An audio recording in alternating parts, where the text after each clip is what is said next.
Hello, ladies and gentlemen. 大家好. This is the first video I've ever made, and also the first video of many which I'm going to make about learning Chinese. A sort of Chinese course, if you will. Chinese is becoming an increasingly popular language for foreigners to learn, and there's an increasing quantity of resources for learning Chinese. So I hear you ask, what is going to make this particular course different? Well, many resources for learning Chinese are produced by Chinese people. I'm not a Chinese person, as you can probably tell from my accent. I'm from the United Kingdom, but I've studied Chinese for many years, and I managed to reach a pretty high level, and I want to pass some of that knowledge on to other people who perhaps before haven't dared to learn Chinese for one reason or another. Also, I want this course to be reasonably comprehensive and well organised, working from complete beginner to advanced, roughly following the HSK, the Hanyu Shuiping Kaoshi, which is the examination system designed by the Chinese government for foreigners learning Chinese. Hopefully, I'll be able to explain things in a slightly more intuitive way to suit foreign learners, because I've studied the language myself and I am a foreign learner. So in this particular video, I'm going to give you a brief overview of some of the reasons why you should learn Chinese, why I think you should learn Chinese, and hopefully I'll manage to persuade you and give you some motivation, and perhaps a little bit of reassurance as well. And on the topic of reassurance, the first thing I want to say is that Chinese is probably nowhere near as hard as you think. I've studied a lot of languages, and although Chinese does definitely have its difficulties, in the grand scheme of things, the language is highly logical. Very few grammar rules to master, simple sentence structures and so on. If for you the thought of learning reams of verb tenses in Spanish terrifies you, or noun declensions and cases, which you might have encountered in Slavic languages like Russian, for example, or in Latin, if they're impossible for you, with thousands of word endings for plural, singular, nominative, accusative, genitive, datives, and so on, or if you hate learning a grammar rule, for example, in German, in a German grammar book, and then you turn the page over to discover the horror that there are more exceptions to the rule than instances of it. If you hate all of these things, then Chinese is the language for you. There is no grammatical gender, no tenses, conjugation or declension, very few exceptions to rules, no singular or plural in nouns, no adjectival agreement. All of these things are expressed either through context or in other ways. You will find that the most difficult things to learn in Chinese are the pronunciation and the Chinese characters. So the characters are the writing system. The pronunciation, some aspects of the pronunciation can be tricky. But most learners will experience most of the difficulties when they don't master it right from the start, because they find that they have to go back and relearn everything at later dates. It's the same with characters and writing. They're very complex characters, like the one that you can see here on the screen at the moment, can all be broken down into very, very simple components, which these components, you see them over and over and over again in characters. If you master these individual components, you will find that characters are a breeze to learn, and all of a sudden you will very quickly master the logic behind characters. They may seem impossible and complex to learn at first, but actually, after a while, you'll be able to see the individual way they break down into smaller particles, and you'll see these particles coming up over and over and over again. And if you learn these particles, it's probably about 200 to 300 common ones, you will get a very good head start at learning characters. I suppose what I'm saying is when you're learning European languages, say for example French or Spanish, it's very easy at the start to learn basic things and make conversation. It seems to you as though you're making very, very quick progress, but then later you'll hit a brick wall when you start to encounter complex grammar rules, and so on and so forth. But whereas with Chinese, the opposite is true. In fact, the exact opposite. You have to have a great amount of patience at the start whilst you lay down the foundations. This is the point at which most people give up, because you have to master the tones. You have to master the basics of the written language, the characters. But if you persist through that, later on you'll make a much quicker progress than you would in any European language.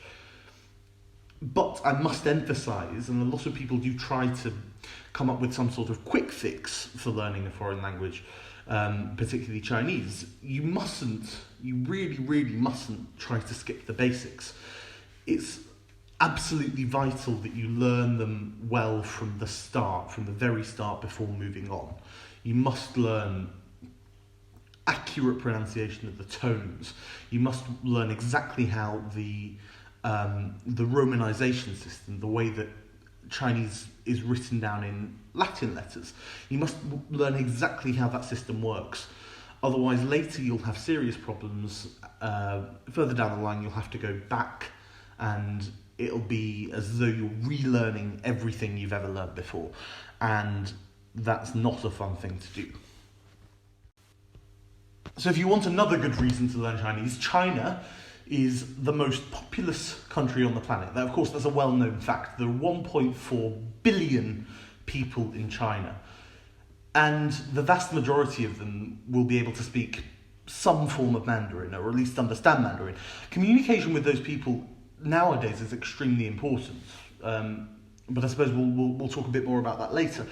China and its language has had a great deal of influence all across East Asia, and communities of Chinese people can be found in every corner of the globe. Japanese, Korean, Vietnamese in East Asia have all historically had a lot of linguistic contact with Chinese. So when learning these languages, you'll find a lot of words of Chinese origin. With so many native speakers of Chinese, of Mandarin, if you proportionately selected 100 people from across the globe, 17 of them would be Chinese. That's 1 in 6. Just think of the increased number of people that you can annoy or enchant if you can speak Chinese. Equally, although English skills are highly esteemed in China, all Chinese children are forced to take compulsory English classes all through school. Very, very few Chinese people to this day still really have a good command of English, especially as a spoken language. So, although Chinese people are always delighted to meet someone who speaks their language, your language skills will be met with a lot of flattery, encouragement and support. Still, relatively few foreigners can speak any Chinese, and your attempt at even a well-pronounced ni hao, hello, will be met with shock and delight well out of proportion. In my experience, Chinese people are wonderful to foreigners, very friendly, polite and hospitable. And they will go out of their way to help you. And I've even found that I've received discounts and free food in Chinese restaurants here in the UK and in China, simply for ordering in Chinese. And if that's not motivation, I don't know what is. Chinese people are extremely proud of their culture and history. And it's for very good reason. China is one of the oldest civilizations on the planet. There is so much history to explore in China. They say that China has over 5,000 years of history. In the West, our culture is based upon perhaps religion. Christianity has had a huge impact on how we view the world, as has our folklore and mythology passed on through the ages from the Greeks and Romans. China very much has its own set of traditions and cultural values, many of which are radically different from those in the West. You may be familiar with some of them, at least.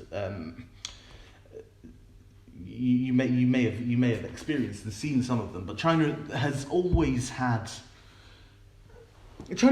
contact with foreigners historically, but it was still a relatively closed off place for quite a long time, which has allowed Chinese philosophy and culture to flourish.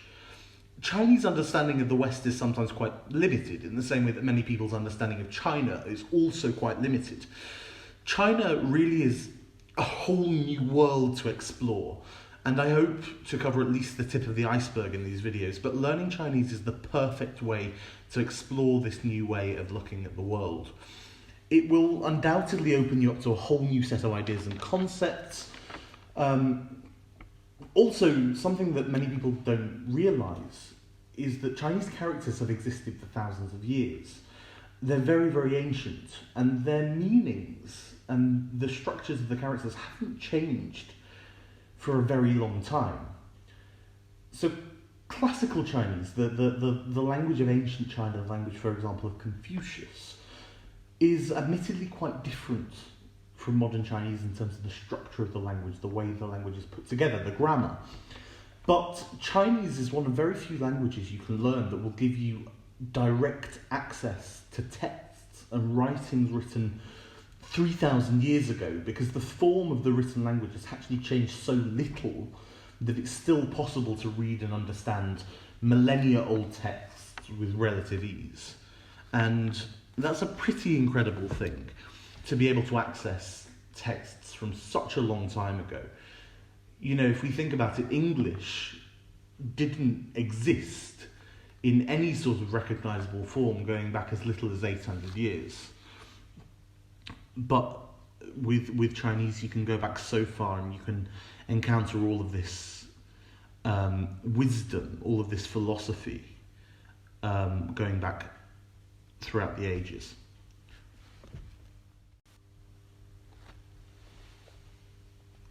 If you're a slightly more practical person, if you need more practical reasons to study Chinese, the Chinese economy and generally the importance and significance of China has been growing at an unprecedented rate for the last few decades.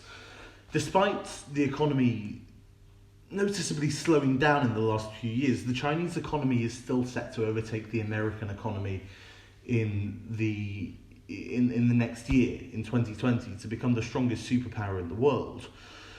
This is perhaps unsurprising, but communication with China has never been more important. The West needs more people who have a strong command of the Chinese language, because currently there is simply not enough people who can do this. There is an ongoing trade war between China and the US, with the UK set to leave the European Union on October the 31st. We need all the international friends we can find. And especially important is a strong trade deal with China. On a national and corporate level, the West needs people who are able to communicate with China both linguistically and with cultural sensitivity. Never before has it been more important to find people who are able to bridge the age-old cultural gap between the East and West, because misconceptions on both sides are still rife, and I think that's a problem. Long story short, if you have relevant professional skills and an understanding of Chinese and China, you're going to be extremely employable. You're also going to be really in demand, perhaps more so than speakers of any other language at this moment in time. It's a proven fact that speakers of tonal languages have to use both sides of their brains at once to be able to perceive changes in pitch in words. Now, learning any language at any age is shown to increase creativity and delay or negate the effects of degenerative mental diseases such as Alzheimer's or dementia, due to the amount of brain power required to get yourself used to thinking in different words and structures. It's quite an unnatural thing to do. So learning a language like Chinese has so many benefits, as already cited, but on top of that, it will almost certainly improve your own cognitive skills. Learning a second language has been likened to growing a second soul. Because of cultural differences, I find in myself that I respond to questions in different ways in Chinese, and I deal with problems differently in Chinese. In some ways, you become a bit of a different person. You see the world through a different lens, especially interesting when the lens is so radically different as that of the Chinese. They say that when you speak to a man in his second language, that goes to his brain. But when you speak to a man in his native language, that goes to his heart. It's clear that there are extremely strong ties between language and culture, and I think that one thing that's true about different languages is that you can translate individual words easily. You can translate phrases, but what those words mean to you is far harder to explain. Learning Chinese will open your mind up to this idea, and I think that's a beautiful thing.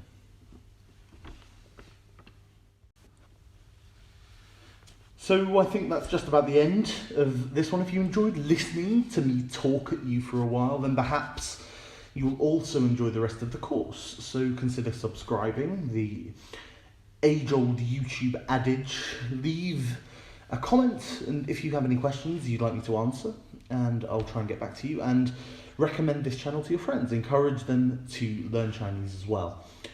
And until the next time, thank you for watching. 谢谢收看 and goodbye. 再见.